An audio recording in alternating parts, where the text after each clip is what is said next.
fonctionne. Donc je vous ai dit, c'est un FCPR qui a une taille de 400 millions d'euros. Dans un premier temps, 100 millions d'euros, et puis on incrémentera la taille en fonction des besoins jusqu'à 400 millions d'euros.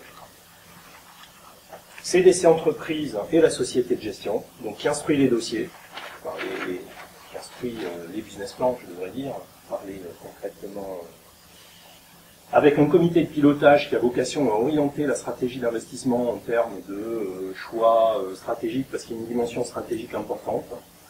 L'idée, comme l'a dit Edouard, c'est de financer des sociétés qui ont un impact pour le pays en termes socio-économiques, mais aussi évidemment industriels. C'est un fonds qui co-investit avec des privés. Le FSM n'a pas vocation à être un investisseur de référence, et ça, il faut vraiment l'avoir à l'esprit, c'est très important. Donc l'investissement en fonds propres ou quasi-fonds propres, globalement Action OC, pari passu, avec des co-investisseurs. Même terme et conditions, évidemment.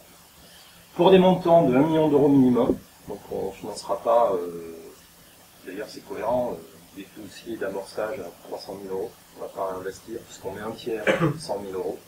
Donc des montants minimum de 1 million d'euros à 10 millions d'euros, on peut imaginer que 10 millions d'euros se feront en plusieurs tours de table, notamment si c'est du capital risque, puisque ce fonds-là, il a vocation à la fois à financer du capital risque et du capital développement.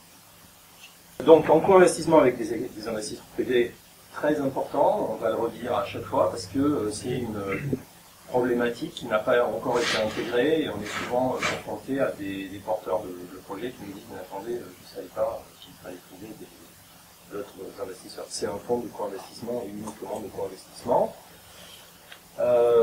Donc pas de financement au stade de l'amorçage, on l'a dit.